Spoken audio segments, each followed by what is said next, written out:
I have been a licensed physical therapist for over 20 years now, and I have treated in a variety of settings and had a number of great clinical experiences with many different patients, and have been able to apply that to both patients and then around the state of Idaho and in the Northwest as well. And then when I came to Carrington, I've had the privilege of being able to share that same knowledge with many students.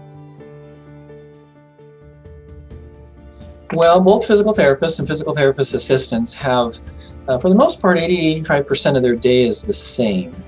And so a typical day includes treating, dependent upon the setting, however, but more or less treating anywhere from 8 to 16 patients a day in the variety that you're in, the setting that you're in. It includes, of course, collaborating with other healthcare professionals, including other rehabilitation professionals as well. It may also culminate in some what we call co-treatments, where we work together with another discipline for the overall benefit of the patient. It looks like working with individual patients one at a time and completing documentation and moving on to another. And so we spend a good majority of our day really engaged in the communication, the interaction, the improvement, the rehabilitation of our patients. And that's really where we get to spend the vast majority of our time. Well, there's a lot of things, so I'll try to prioritize maybe a couple of them. The first of which is we get to spend time with our patients.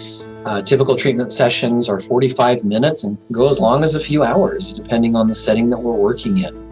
So we get time with our patient, we get to build a rapport with our patient, and that is a very exhilarating experience by itself, especially in this day and age of telehealth and 15-minute visits and in and out and on your way.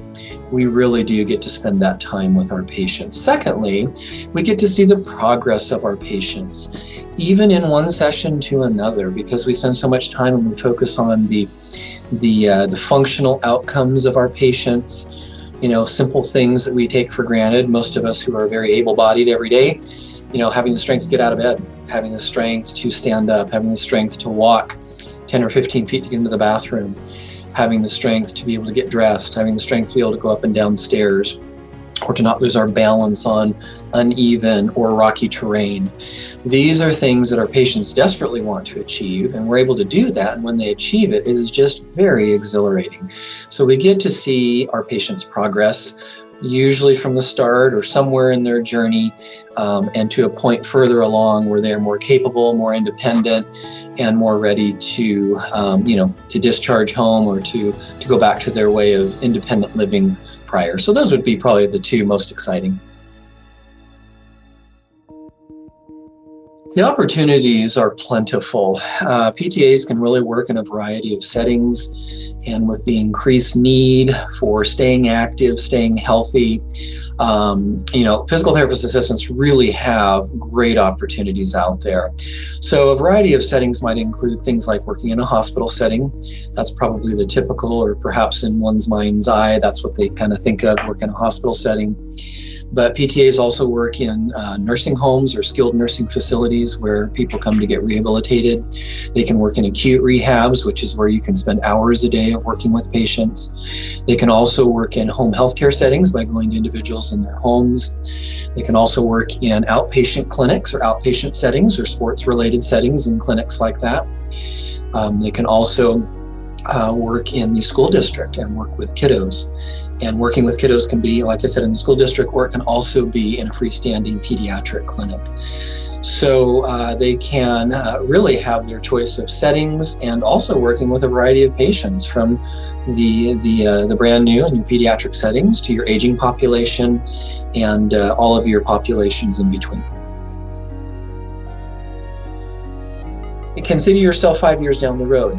If you're a PTA, will you always have in the back of your mind, well, I wanted to really become a physical therapist? Or will you be content with where you're at? And so I do have them explore that thought, most of whom say, I just want to get into the profession and start working. And in that case, then the physical therapist assistant route is your best route. So Carrington College, the PTA program and the PTA program here at the Boise, Idaho campus is fully accredited by both our institutional accreditor and our programmatic accreditor.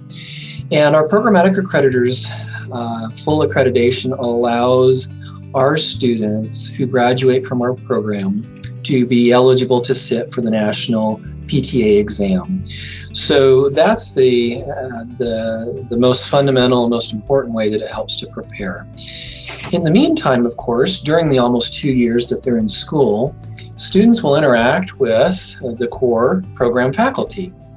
And those will be licensed physical therapists and or licensed physical therapist assistants that are working or have worked and have that contemporary knowledge and expertise. So in addition to being taught the mandatory entry-level skill sets that are required, students will also be able to interact with the core faculty and really gain additional insight and knowledge from their specific skill set and their experience with certain patients, with certain types of settings where they've treated different patients. And so they're going to get, in essence, a very general and well-rounded approach to what PTA will look like in a variety of settings. In addition to that, in addition to our teachings, we will add in the connections to real-world experience and training. So it's nice to go over a case study in a book, and we do those connections. We provide examples and opportunities in both class and lab to discuss that.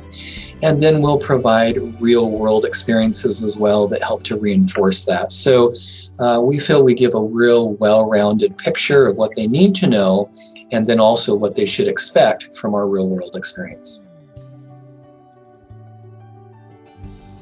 I will lastly add that one of the great thrills of working with students in the classroom or in the lab is to see their aha moments, as I call them.